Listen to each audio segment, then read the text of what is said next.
Take your seat, Honorable Prime Minister.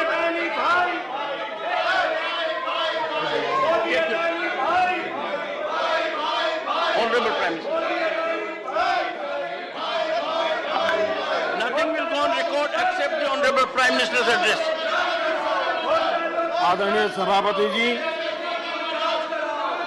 मैं उन सभी सदस्यों का भी आभार व्यक्त करता हूं जिन्होंने इस चर्चा में भाग लिया, अपनी कल्पना के अनुसार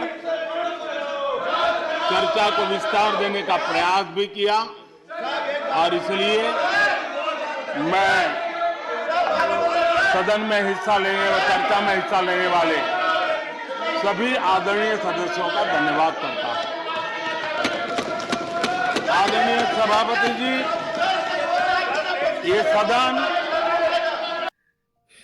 प्रधानमंत्री नरेंद्र मोदी ने गुरुवार को राज्यसभा में विपक्ष के लगातार हंगामे के बीच राष्ट्रपति के अभिभाषण पर हुई चर्चा का जवाब दिया।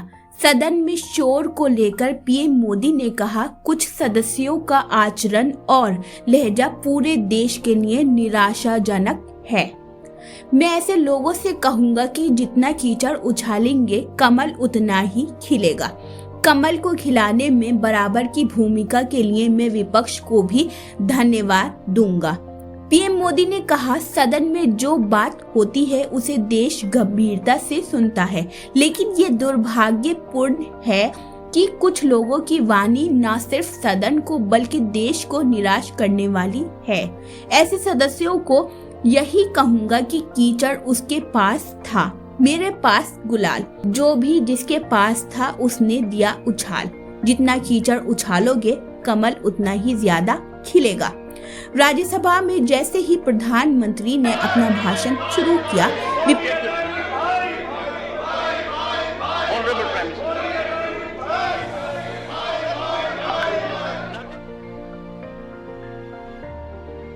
विपक्षी सदस्य सदन के केंद्र में पहुंचे और जोर शोर से नारेबाजी करने लगे। हालांकि इस नारेबाजी और शोर शराबे के बीच भी पीएम मोदी ने अपना भाषण जारी रखा।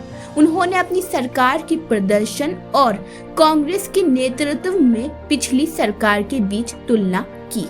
पीएम मोदी ने कहा कि कांग्रेस ने विकास के मार्ग में सिर्फ बाधा पहुंचाई। भारत ने 6 दशक खो दिए जबकि छोटे देशों ने प्रगति की।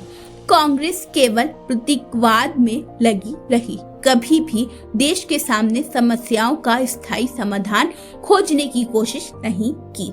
हम स्थायी समाधान के साथ आगे बढ़ रहे हैं।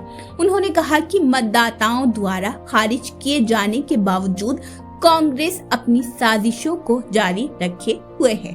पीएम मोदी ने कहा, कांग्रेस को बार बार देश नकार रहा है, लेकिन वो अपनी साजिशों से बाज नहीं आ रहे हैं।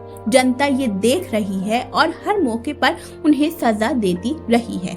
1857 से लेकर 2014 तक हिंदुस्तान का कोई भी भूभाग उठा लीजिए, नौजवानों के मन में बार बार सरकारों के लिए सवाल उठते गए। सही नियत से आदिवासियों के कल्याण के लिए समर्पण से काम किया होता तो 21वीं सदी के तीसरे दशक में मुझे इतनी मेहनत न करनी पड़ती। अटल बिहारी सरकार में आदिवासियों के लिए अलग मंत्रालय, अलग बजट की व्यवस्था हुई। अपनी स्पीच में पीएम ने सवाल उठाया, किसानों के लिए क्या नीति थी?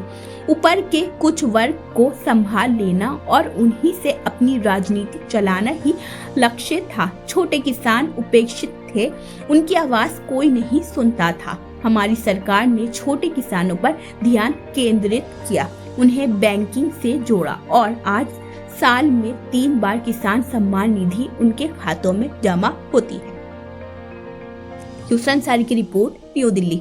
अगर आपने अभी तक हमारे चैनल को सब्सक्राइब नहीं किया है तो आज ही हमारे चैनल को सब्सक्राइब कीजिए ताकि आप देश और दुनिया से जुड़ी सभी खबरें देखते रहें। शुक्रिया।